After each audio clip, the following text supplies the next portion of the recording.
waa arrin ay adag tahay in maanta si fudud lagu helo. Waxa uu ahaa arday doonaya inuu jaamacad ka dhigto dalka Mareykanka, balse safaaradda Mareykanka ee ku taala dalka India ayaa u diiday in ay siiso fiisaha dalku-galka. Tani waa qisadii Victim iyo halka ay ka bilaabatay hayaanka noloshiisa. Kuna soo dhowaada iyada oo dhammaystiran.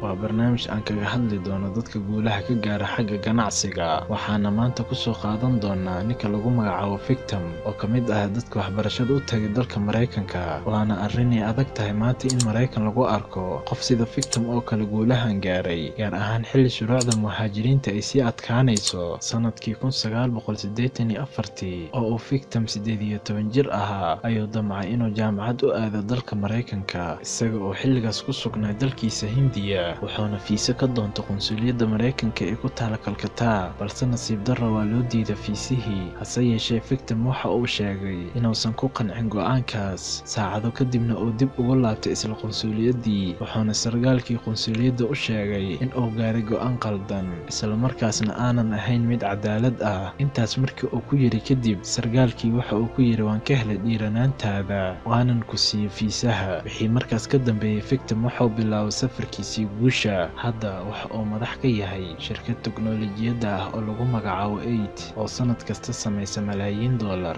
fadhigeeduna uu yahay magaalada Silicon. Inta badan shirkadaha teknoolojiyadda fariisinka u ah waxa ay shirkadaas bixisaa adeeg ah qalabka la isku arko ee lagu galo shirarka iyo weliba adeegyo kale oo ah xagga codadka. Shirkadaas 8 waxa lacagaha ay sanadkii kala rogta lagu qiyaasaa $297 milyan, waxayna ka mid tahay kuwa ka diiwaansan suuqyada New York. Markii uu Victim ka qalin jebiyey jaamacadda sanadkii 1987, isaga oo qaatay shahaado xagga korontada ah, kadibna waxa uu sii gudbay jaamacadda Stanford ee California. Markii uu ka qalin jebiyey, waxa uu bilaabay shirkad lagu magacaabo Safi Technology, taas oo shaqadeedu ahayd in lagula socdo xamuulka iyo alaabaha ay leeyihiin wasaaradda difaaca Mareykanka ee daafaha adduunka ku kala sugan. Waxaana adeegan markii dambe isticmaalay dalka UK iyo dalalka xubnaha ka ah NATO. Muddo 10 sanaha ayuu mulkiile ka ahaa shirkadaas, ilaa ugu dambeyn ay ka iibsatay wasaaradda. Sanadkii 2006 waxaa laga siiyey lacag u dhow nus bilyan. Inkasta oo uu howlgab noqday, haddana Victim waxa uu doortay inuu kasii shaqeeyo shirkadda Lockheed oo ay leedahay wasaaradda gaashaandhigga muddo 7 sano ah ka hor inta uusan ka tagin sanadkii 2013. xilligaas oo aas-aasay shirkaddii 8. Markii wax laga weydiiyey xigmadda ka dambeysa magaca 8, ayuu sheegay inuu tiro ka bilowdo, taasna macnaheedu yahay in markasta ugu sarreeyo magacyada marka lagu qorayo suuqa saamiyadda, maadaama loo qoro sida ay u kala horeeyaan xarfaha iyo tirooyinka. Shirkaddan waxa ay la wareegtay shirkado yaryar oo ay ganacsiga ku wada jireen, waxaana hadda ka shaqeeya ilaa 400 oo qof. Victim waxa uu doonayaa in shaqaalaha ay kordhaan sanad walba, ayna ku soo kordhaan ilaa 300 oo qof.